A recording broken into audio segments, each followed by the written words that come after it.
Bonjour à tous et bienvenue dans Se Sentir Bien, le podcast qui est là pour vous aider à devenir votre propre coach. Je suis Esther Taïfé et dans ce 97e épisode, on va parler justement du métier de coach et de comment devenir coach. C'est un sujet qui me passionne, c'est un sujet dont j'ai super envie de parler. Je suis très heureuse de faire ce podcast avec vous aujourd'hui et c'est un sujet sur lequel vous me questionnez régulièrement. Je reçois régulièrement des messages, notamment des emails privés où on me demande comment on peut faire pour devenir coach, quelle formation il faut suivre, quelles sont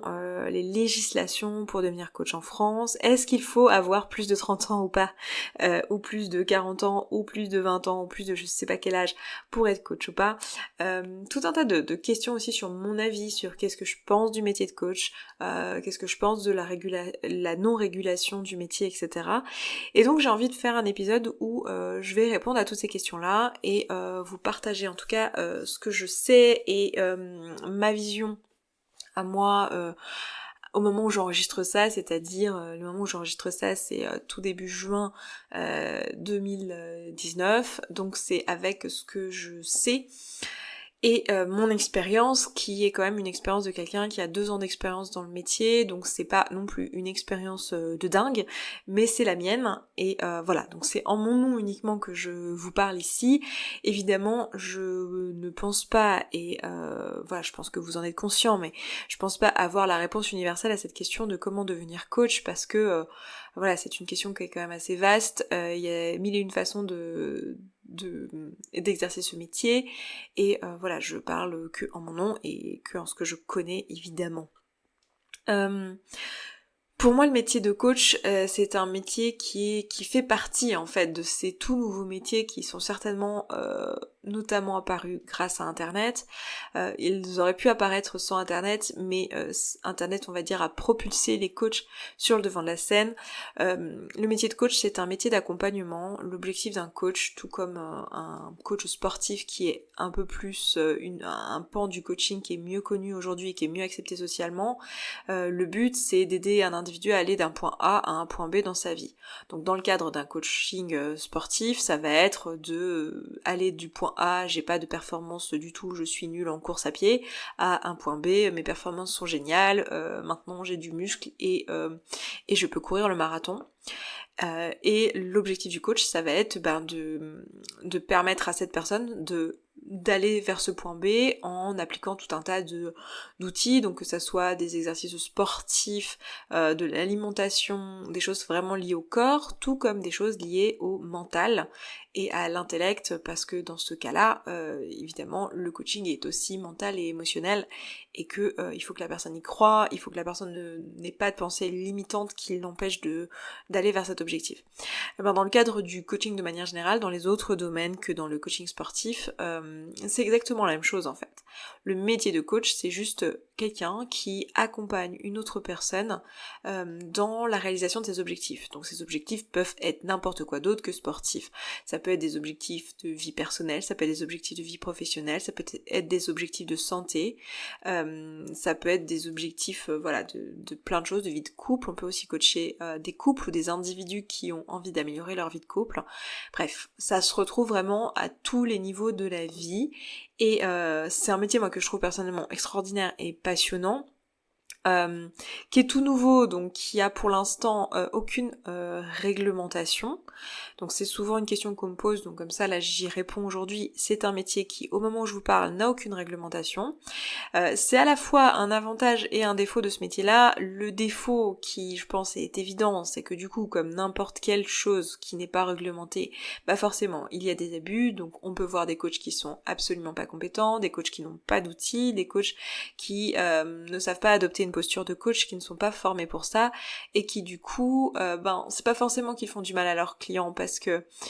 pour faire du mal à un client en coaching, faut vraiment être très très maladroit et ne pas savoir s'y prendre. Mais très souvent, c'est surtout des coachs qui en fait ne sont pas très efficaces avec leurs clients, qui ne leur permettent pas d'aller vers leurs objectifs. Donc voilà, c'est l'une des problématiques du fait que le coaching n'est pas réglementé, mais l'avantage c'est que du coup c'est un métier qui qui laisse des opportunités et qui donne sa place à plein de gens qui seraient susceptibles de se lancer. et c'est aussi l'occasion pour nous en tant que coach de faire un métier, de faire le métier de la manière qui nous est la plus personnelle, sachant que notre objectif c'est simplement d'accompagner des personnes vers leurs objectifs de vie, leurs objectifs professionnels, et que pour ça, il y a des tas de manières de le faire en fait, et il y a des tas de façons d'accompagner quelqu'un. Et c'est là que vont entrer en ligne de compte les différentes écoles qui vont apprendre différentes façons de voir les choses, différentes façons de coacher. Il y a des écoles qui sont plus portées sur la performance, sur la productivité, d'autres écoles qui sont plus portées sur les émotions, sur la pensée, sur le coaching mental. Donc en fait ça va dépendre vraiment des objectifs que vous avez dans votre vie si vous souhaitez devenir coach. J'imagine qu'une bonne partie d'entre vous sont intéressés par ça parce que vous suivez quand même un podcast qui s'appelle Se sentir bien, devenir son propre coach, donc vous êtes intéressés par la démarche d'apprendre en fait les outils et d'apprendre à coacher en priorité pour l'appliquer à vous-même et pourquoi pas pour l'appliquer aux autres. Donc oui, effectivement, il y a plusieurs façons de coacher et en fait, comme il n'y a pas de législation, si vous voulez, comme il n'y a pas... aujourd'hui, tout le monde peut devenir coach, il suffit de se déclarer. Alors évidemment, il faut se déclarer en tant que coach dans la profession, etc. Il faut quand même faire ça légalement. En tout cas, en France, il faut créer son entreprise, déclarer la classe de son entreprise et donc se déclarer en tant qu'activité de coach. Mais il n'y a pas de nécessité d'avoir un diplôme, il n'y a pas de nécessité d'avoir fait un vœu d'adopter tout le temps la posture de coach, de pas être dans le conseil, etc. Il n'y a pas ça, donc c'est vrai que c'est l'une des choses qui pourrait être améliorée et qui je pense le sera dans les années à venir. Je pense qu'on y viendra en fait à une sorte de charte de comment devrait se conduire le coach. Alors il existe des chartes aujourd'hui qui essayent de s'auto-proclamer un peu législation de tout ça, alors qu'en réalité il n'y a pas de législation, mais il y a quand même des chartes qui sont là et qui permettent de voir un petit peu dans les grandes lignes les bonnes conduites en tant que coach. Je pense qu'elles sont pas complètement à jeter à la poubelle et que ça vaut le coup d'aller regarder, mais en tout cas aujourd'hui où je vous parle, il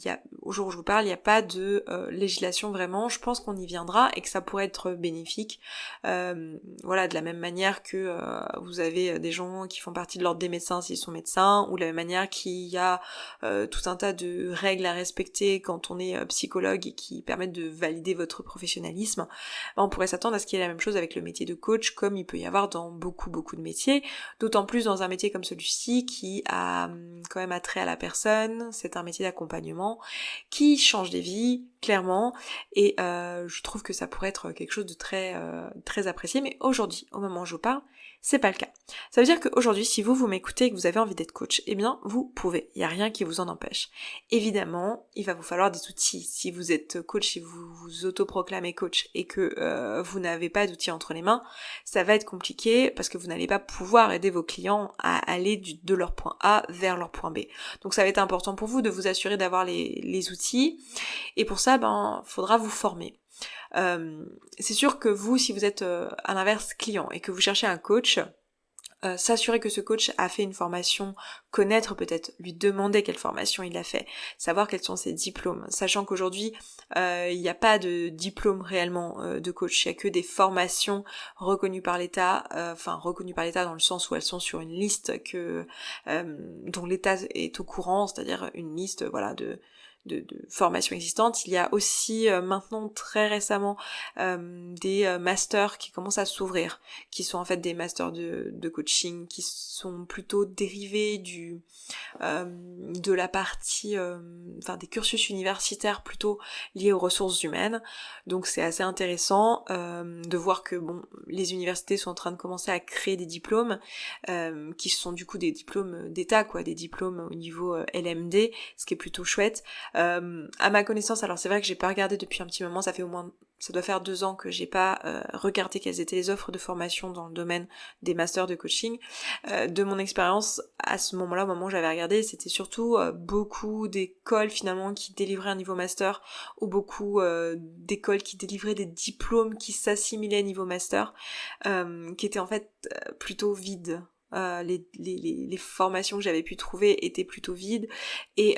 dans les masters qui eux ne le sont pas du coup puisqu'ils proviennent des universités, ils sont pas vides dans le sens où il y a réellement une obligation de par le nom de l'université d'avoir un projet pédagogique bien précis, etc. et de vraiment accompagner ses étudiants. De ce que j'avais pu regarder, c'était des choses qui pour moi étaient très très loin de la réalité du métier en fait. Et que les formations étaient créées par des gens qui connaissaient pas forcément le métier du coaching, qui étaient plus des personnes assimilées aux ressources humaines et qui parlaient plus de coaching au sein de l'entreprise, de répartition des postes au sein de l'entreprise, ce qui peut être un truc super intéressant à étudier évidemment, mais c'était pas en tout cas la vision que moi j'ai du coaching et celle que vous avez probablement à travers moi, au moins en partie, parce que j'imagine que je ne suis pas la seule coach que vous suivez, c'était pas du tout ma vision. Donc voilà, c'est pas des choses sur lesquelles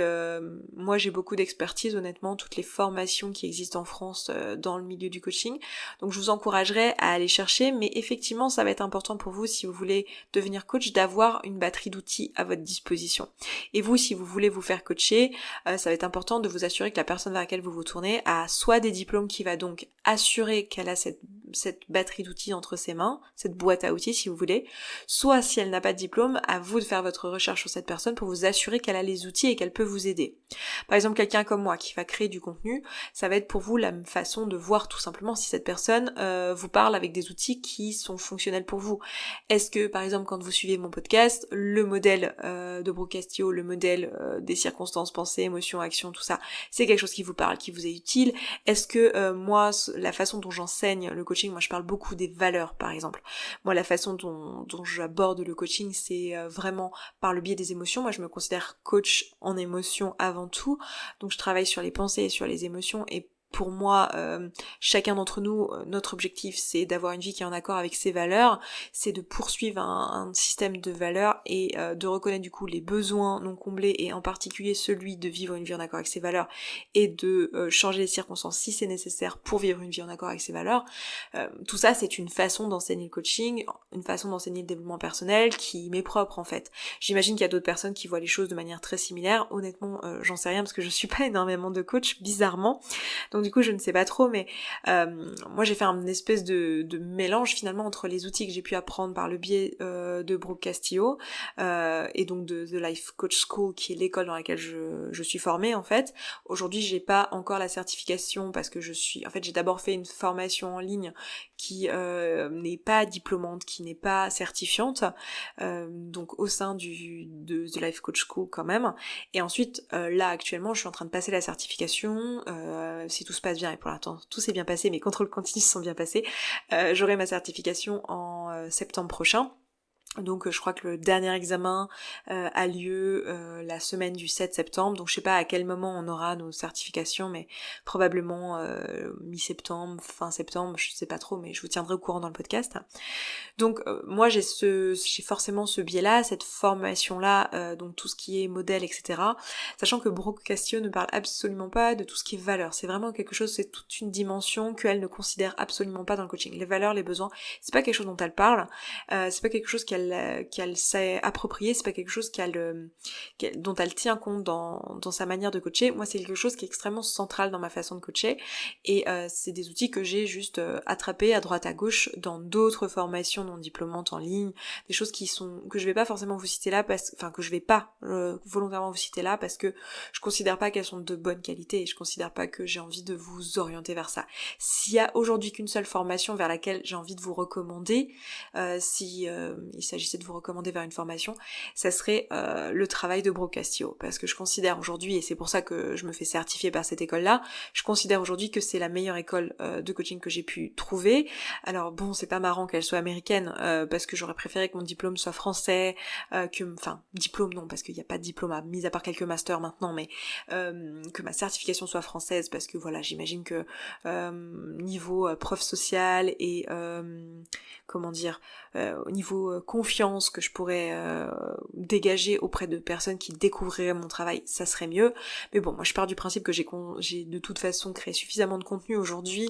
pour que vous puissiez savoir finalement si ma méthode, si ma façon de parler, si ma façon de coacher peut vous convenir si un jour vous voulez travailler avec moi. Donc c'est vrai que j'ai pas non plus des masses d'inquiétudes là-dessus, mais j'aurais préféré que ce soit une école française que je puisse vous recommander et c'est pas le cas. Donc l'école que je vous recommanderais si je dois vous en recommander une, c'est celle-ci, et c'est sûr que la formation est pas donnée puisque au moment où je vous parle et au moment où moi je l'ai passée, elle coûte $18 000. Donc ça représente 15 000 €. c'est quand même une somme, c'est sûr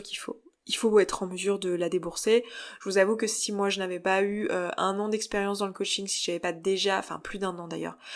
coaché pendant un certain nombre de mois, années avant de me lancer là-dedans, bah j'aurais pas eu la trésorerie pour pouvoir payer cette formation. Donc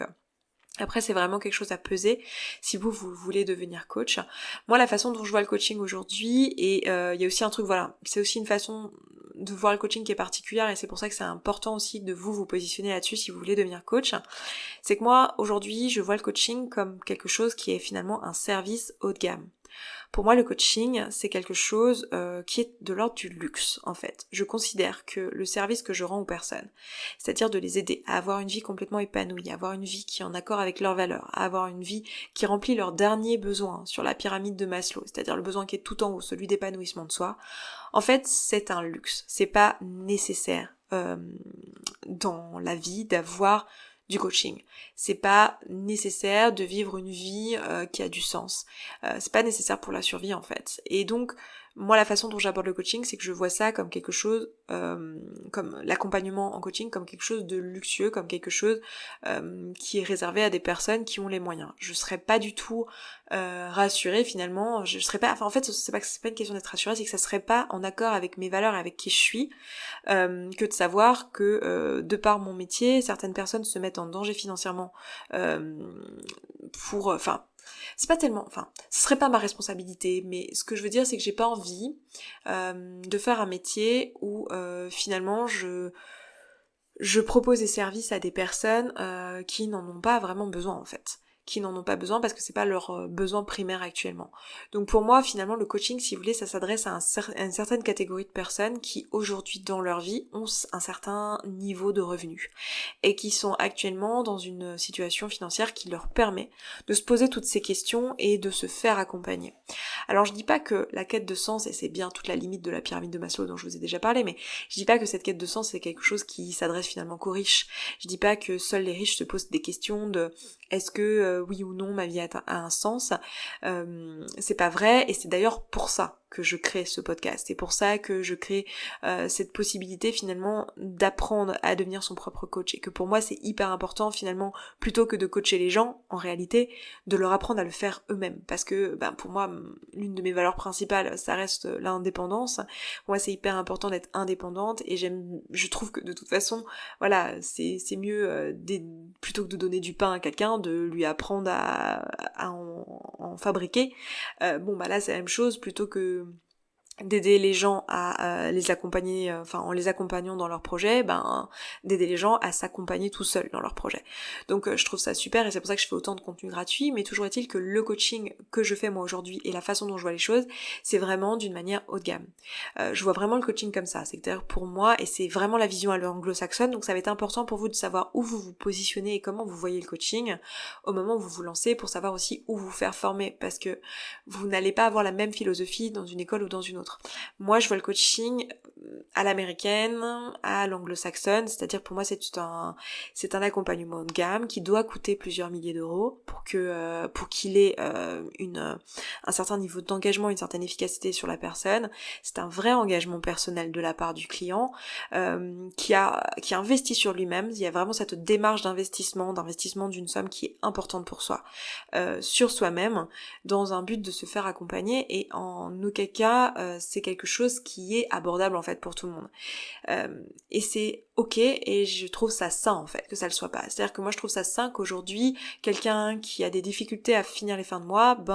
la question d'investir dans du coaching, ça soit pas une question pertinente en fait. Donc c'est vraiment ma vision des choses. De la même manière que je trouve ça sain que ça soit pas accessible d'acheter une Lamborghini lorsqu'on a un salaire, je sais pas, le minimum, je sais même plus comment on dit en français, le minimum wage, je sais même plus comment on dit, le salaire minimum en France, le SMIC, voilà. Je trouve ça sain en fait. Et c'est vraiment ma vision. Pour d'autres personnes, ça paraîtrait complètement injuste. Ça serait, oh là là, le coaching serait que accessible à des personnes riches, tout le monde devrait y avoir le droit,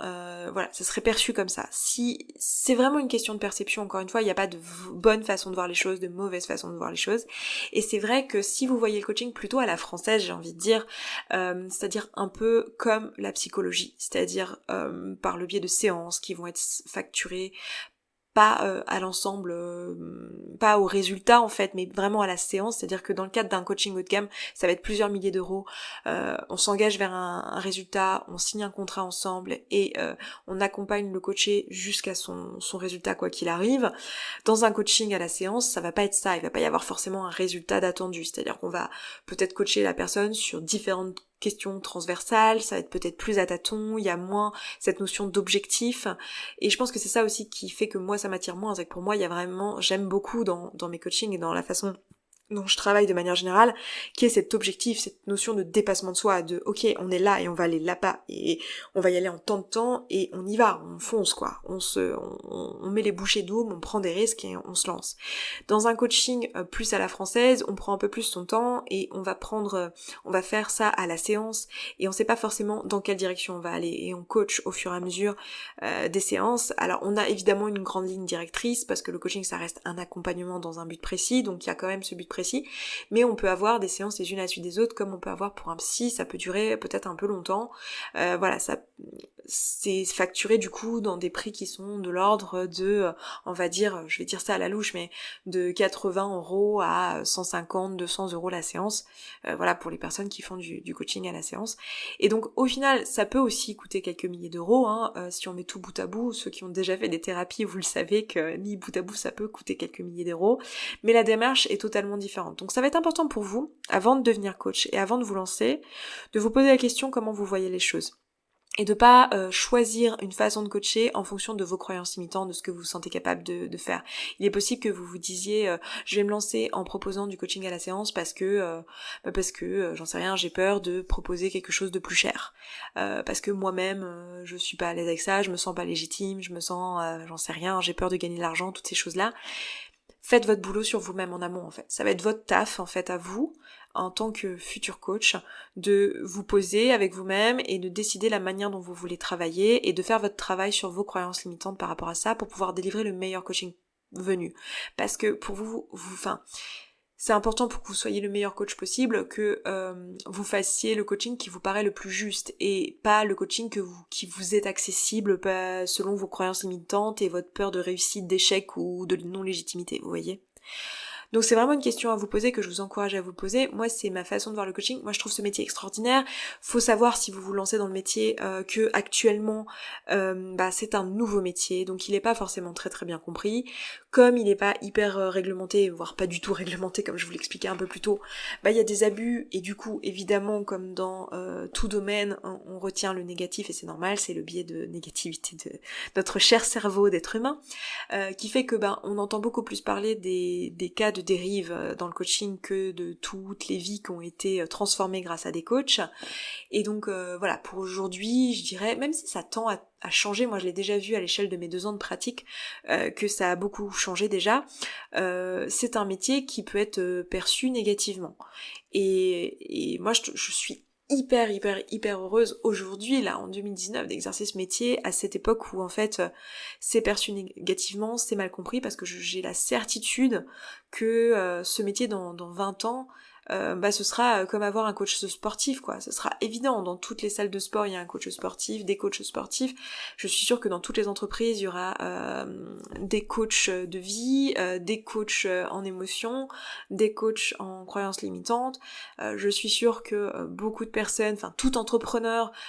qui se vaut ou tout créateur de quelconque projet aura dans ses budgets le budget pour avoir un coach, parce que on commencera à comprendre vraiment la valeur inestimable que peut apporter le coaching. Et c'est ça qui est assez extraordinaire, c'est qu'en fait on a vraiment le pouvoir avec ce métier de changer des vies, de transformer des vies en permettant à des personnes de les emmener vers un résultat qu'ils souhaitent vraiment profondément. Et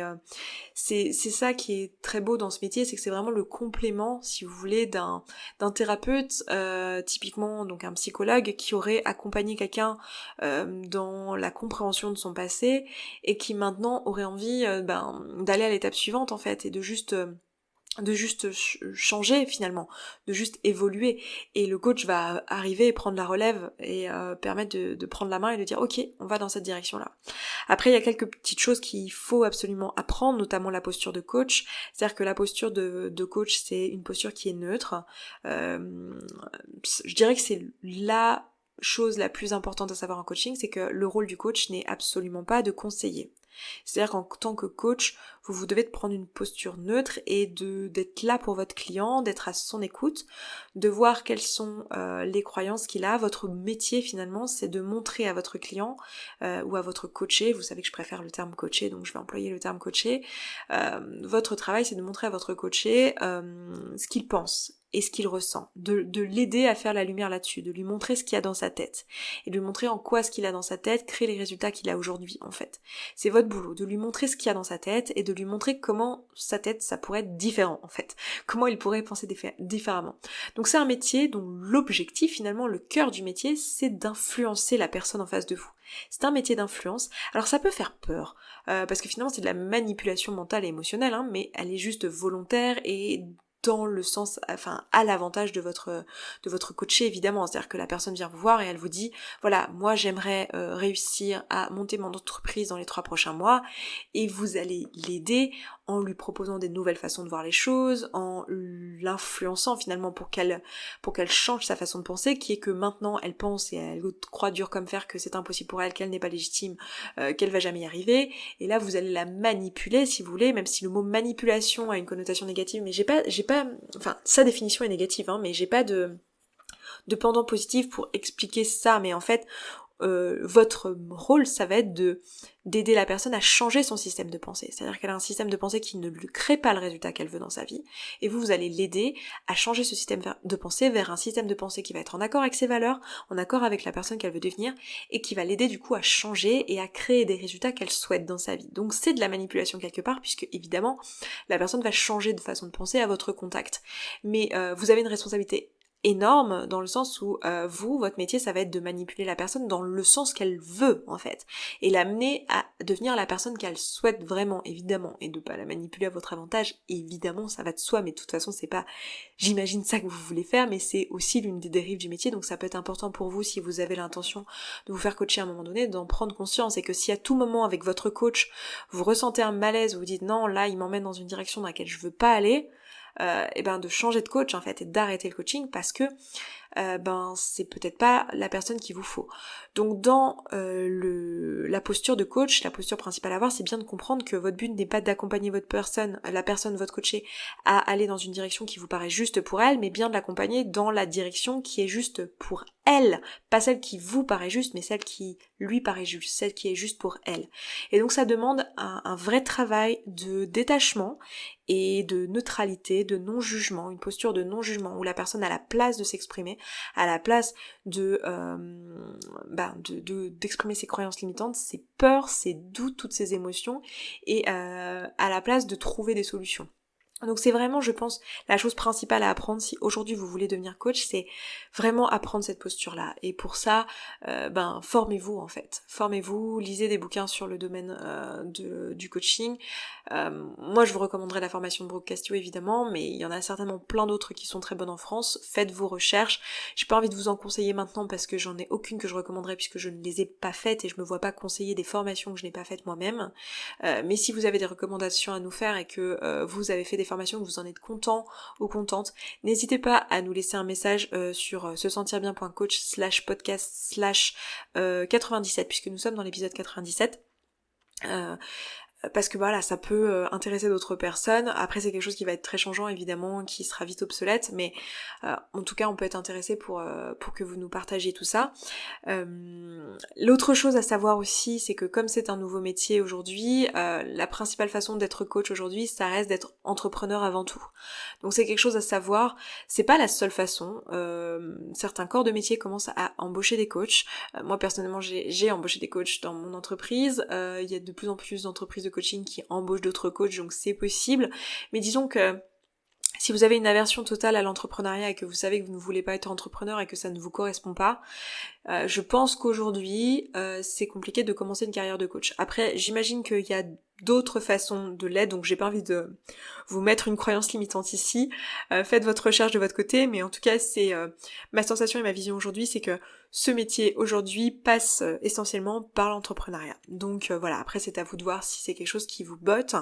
J'en profite pour vous dire que à la rentrée, je fais un atelier sur l'entrepreneuriat, je fais un atelier et une conférence, donc d'abord une première conférence conférence de 1h30 qui aura lieu le vendredi soir, ce sera le combien, le 7 septembre, quelque chose comme ça, vérifiez ça, le 6 ou le 7, je ne sais plus, le vendredi soir, qui a pour but de vous parler d'entrepreneuriat, pardon, et de métier d'entrepreneuriat. Donc ça s'adresse à toutes les personnes qui actuellement se posent la question si elles ont envie de devenir entrepreneur mais qui ne sont pas sûres, ou qui ne sont pas sûres de quoi dans l'entrepreneuriat. Donc ça peut être pour vous si ça va être le cas. Et c'est suivi d'un atelier qui aura lieu tout le samedi. Vous pouvez vous inscrire à la conférence sans vous inscrire à l'atelier. Vous pouvez aussi vous inscrire à l'atelier sans vous inscrire à la conférence, mais je vous le recommanderais pas. Je recommanderais plutôt de faire le choix de vous inscrire à la conférence et à l'atelier si vous souhaitez venir à l'atelier. Et l'atelier, lui, par contre, s'adresse plutôt aux personnes qui ont actuellement la certitude de devenir entrepreneur ou qui viennent de le devenir et qui sont en tout cas dans cette démarche-là d'entrepreneuriat. Et l'objectif de cet atelier, ça va être de clarifier la mission, en fait, clarifier ce que vous allez faire avec votre entreprise, clarifier vos objectifs en termes de valeurs. Vous savez que moi, je fonctionne aux valeurs. Donc, vous n'allez pas apprendre dans cet atelier des choses concrètes comme comment créer vos statuts d'entreprise ou comment créer votre site web. C'est pas l'objectif. L'objectif, ça va vraiment être de focaliser votre vision, vos objectifs à moyen long terme, quel message vous voulez porter, quelles sont les valeurs que vous voulez porter avec votre entreprise, à qui vous voulez vous adresser, que ça soit pour vendre des produits physiques, des produits dématérialisés ou des services. Dans tous les cas, en fait, cet atelier sera là pour vous permettre de créer une base et un socle solide à votre entreprise en voyant long terme et pas en vous limitant en fait à ce que vous croyez comme étant possible. Parce que très souvent, on fixe nos objectifs dans notre entreprise en se fixant sur ce qu'on croit possible, accessible, ce à quoi on est légitime, toutes ces choses-là, au lieu de se poser la question de qu'est-ce qu'on veut vraiment avec cette entreprise et de voir loin et de voir réellement en termes de valeur. Donc ça va vraiment être l'objectif de ça, tandis que la conférence est vraiment là pour vous aider à faire le point. Donc elle va aussi vous donner des notions là-dessus, donc c'est pour ça que si vous comptez venir à l'atelier, ça peut être intéressant pour vous de venir à la conférence, d'autant plus qu'après il y aura un petit apéritif / networking, donc ce sera aussi l'occasion de discuter avec d'autres entrepreneurs en devenir, et c'est un métier qui fait beaucoup de bien, dans lequel il fait beaucoup de bien de discuter avec d'autres entrepreneurs, parce qu'en fait on peut vite se sentir assez isolé dans ce métier-là, puisque c'est un métier qu'on est très nombreux à faire seul. On est souvent solopreneur, donc voilà, ça peut être l'occasion pour vous. Mais c'est aussi une conférence qui peut vous intéresser si vous ne savez pas encore en fait, si vous voulez devenir entrepreneur. C'est vraiment la question qui va se poser, c'est ok, qu'est-ce que c'est que l'entrepreneuriat, à quoi ça ressemble en pratique la vie d'entrepreneur, quelles sont les étapes, et en gros à qui ça convient pas, et par quelle difficulté je vais passer quoi. Donc c'est vraiment ça l'objectif de cette conférence. Donc si ça vous botte, eh bien n'hésitez pas à vous inscrire, la conférence est à un prix très abordable, et l'atelier en lui-même l'est aussi, hein, dans le cadre d'un investissement sur l'entreprise, c'est vraiment très abordable, donc voilà, je vous recommanderais de venir si vous le souhaitez. Évidemment les places sont limitées puisque c'est un atelier, on peut pas le faire à 42, sinon ça ne marche pas, je n'arriverai pas à tous bien vous guider dans votre travail, donc prenez votre place si vous êtes sûr de pouvoir venir, faites-le, ne traînez pas, parce que si j'en crois à mon expérience avec les ateliers, il y a toujours des déçus qui prennent trop de temps pour prendre leur place. D'ailleurs ça me fait vous rappeler qu'il y a aussi des places qui ont été ouvertes pour les ateliers du déclic, donc là ça n'a rien à voir avec l'entrepreneuriat, c'est plutôt le rapport émotionnel avec la nourriture, mais allez voir ça si vous souhaitez vous inscrire, et pareil, ne traînez pas trop pour ne pas être déçus en termes de place. Je crois que c'est à peu près tout ce que je voulais vous dire aujourd'hui à propos du métier de coach. Je pense que j'ai balayé pas mal de choses, en fait il y a énormément de choses à dire dans ce qu'est ce métier. Moi j'ai un amour vraiment profond pour le métier que je fais aujourd'hui, parce que je me sens extrêmement utile, parce que c'est un métier qui pour moi est extraordinaire. Toutes les personnes qui m'ont coaché ont littéralement changé ma vie, donc voilà, je suis complètement en phase avec ce métier. Je sais que vu la personne que je suis, ce sera jamais le seul métier que je vais exercer, ça a jamais été le seul métier que j'ai exercé, puisque je suis aussi créatrice de contenu, j'ai aussi été maquilleuse artistique jusqu'à très récemment où j'ai stoppé cette activité, donc voilà, j'ai toujours des projets artistiques etc en parallèle, mais c'est vraiment un métier qui je pense va me suivre pendant le moyen voire long terme en réalité, parce que je me vois pas ne plus l'exercer, tellement c'est un métier qui est humain et qui est beau, et en fait aujourd'hui avoir réellement des gens qui en ont quelque chose à faire de votre réussite et qui s'inquiètent de ça, c'est très rare, et c'est pour ça que je fais ce métier par le biais de coaching haut de gamme en fait. C'est parce que dans le haut de gamme, dans le coaching où vraiment on coach au résultat et on investit plusieurs milliers d'euros sur la table, c'est vraiment un type de coaching où en fait la personne est obligée, votre coach est obligé de s'investir dans votre réussite en fait. Et c'est vraiment quelque chose où bien sûr la responsabilité de votre réussite est entre vos mains et pas entre celle de votre coach, puisque c'est vous qui allez faire les actions et votre coach n'a pas la solution, c'est vous qui l'avez en fait, elle est en vous, donc il faut que vous soyez prêt à aller la chercher. Mais il y a une réelle volonté et il y a une réelle volonté de la part de votre coach de vous voir réussir en fait. Non pas que dans le coaching à la séance c'est pas le cas, hein, mais je trouve qu'il y a une dimension vraiment différente. Je trouve qu'aujourd'hui c'est très rare en fait d'avoir juste quelqu'un qui en a quelque chose à foutre en fait de là où vous en êtes, quelque chose à faire, je suis désolée, parfois j'ai quelques mots comme ça qui m'échappent, mais quelqu'un qui en a réellement quelque chose à faire en fait de là où vous en êtes et qui veut réellement votre bien. Et ça c'est juste chouette de pouvoir se permettre ça grâce à ce métier et de vraiment investir ce temps-là, chose qui serait impossible en fait à faire même pour des amis si on n'était pas rémunéré, à des sommes suffisamment élevées pour pouvoir en vivre. Donc c'est vraiment vraiment chouette. Et aujourd'hui je dois dire que je peux que vous recommander, si vous avez la fibre pour ce métier-là, de vous lancer, parce que je suis très très heureuse de faire ce métier, je vis confortablement aujourd'hui en faisant ce que je considère être le plus beau métier du monde. On est quand même payé à aider des gens à réaliser leurs rêves. Je sais pas ce qu'on peut rêver mieux comme métier, c'est juste extraordinaire en fait de vivre cette vie-là et je suis pleine de gratitude d'avoir la chance d'exercer ce métier et pour rien au monde je laisserai de côté ce métier. En plus c'est un métier qui pour moi est un moyen de redistribuer les richesses, parce que en tout cas dans la façon dont je l'exerce, parce que là c'est grâce au fait que des personnes qui ont de bons moyens viennent vers moi pour avoir des coachings individuels ou de groupe. C'est grâce à ces personnes-là que je peux moi-même avoir cette activité et redistribuer finalement tout ce contenu gratuit et proposer un produit comme la communauté qui est à 19€, c'est-à-dire un prix vraiment dérisoire pour du coaching, parce que justement il y a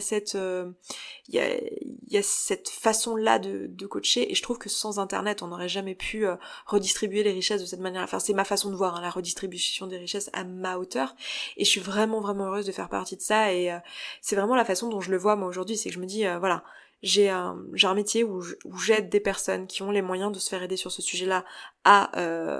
réaliser leurs rêves. Du coup, en réalisant leurs rêves, elles vont mieux servir la société, finalement, elles vont mieux servir les autres, parce que quand on est heureux, quand on est épanoui, quand on fait ce qui nous semble être le plus juste pour nous, on aide davantage les autres, donc on est plus présent, ne serait-ce qu'avec notre famille. Et ce faisant, en fait, je gagne suffisamment d'argent pour pouvoir aujourd'hui créer tout ce contenu gratuit et permettre à d'autres personnes de le faire par elles-mêmes, ou d'apprendre à s'auto-coacher grâce à un produit qui est intermédiaire, ou venir en atelier qui a encore un autre niveau intermédiaire en fonction de vos revenus. C'est juste extraordinaire d'avoir l'occasion de faire ça, et c'était quelque chose qui me paraissait totalement impossible il y a encore quelques années quand je regardais la société capitaliste dans laquelle j'ai grandi et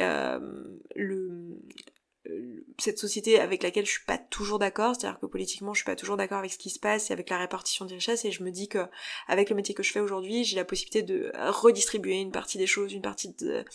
à mon échelle évidemment, et d'une manière qui peut être improbable, mais je suis vraiment très heureuse de faire partie de ça, et je peux que vous remercier vous aussi qui écoutez ce podcast, parce que je crois que je vous ai remercié des milliers de fois à ce stade, mais mais je le pense vraiment sincèrement, et voilà, je pense qu'on est en train de vivre une super aventure, et si vous avez si vous avez vous aussi envie de vous lancer dans ce métier, faites-le, j'ai hâte qu'on soit des centaines de milliers de coachs sur cette planète, et je trouve que c'est un très beau métier qui traduit aussi que la société va de mieux en mieux, parce que si aujourd'hui les problématiques les plus brûlantes des gens c'est la quête de sens, c'est que par ailleurs tous les besoins vitaux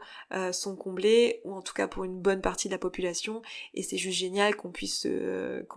constater ça dans notre société, et je trouve ça trop chouette. Donc écoutez, cette fois je m'arrête là, je vous embrasse, je vous souhaite une excellente fin de vendredi, un excellent week-end, et je vous dis à vendredi prochain. Ciao ciao. Merci beaucoup d'avoir écouté ce podcast jusqu'au bout, je suis vraiment contente qu'il vous ait plu. Si vous avez envie d'aller plus loin, d'appliquer tous les outils, et que vous voyez que dans votre vie vous le faites pas en pratique et que vous auriez bien besoin d'un petit peu de soutien, eh bien sachez que vous pouvez rejoindre la communauté. La communauté, c'est l'ensemble des auditrices et auditeurs de ce podcast qui appliquent tous ces outils et qui s'entraident. Et moi, dans cette communauté, je vous partage tous les jours un petit podcast de 5, 10, 15, 20 minutes maximum qui vous aide en fait en levant tous les doutes et toutes les difficultés que vous rencontrez au fur et à mesure et qui répond aussi à vos questions. Si vous avez envie de nous rejoindre, eh bien c'est sous forme d'abonnement. Je vous laisse aller voir ça se trouve sur sesentirbien.coach/communauté. Vous avez le lien dans la description de ce podcast. Je vous dis à tout de suite là-bas.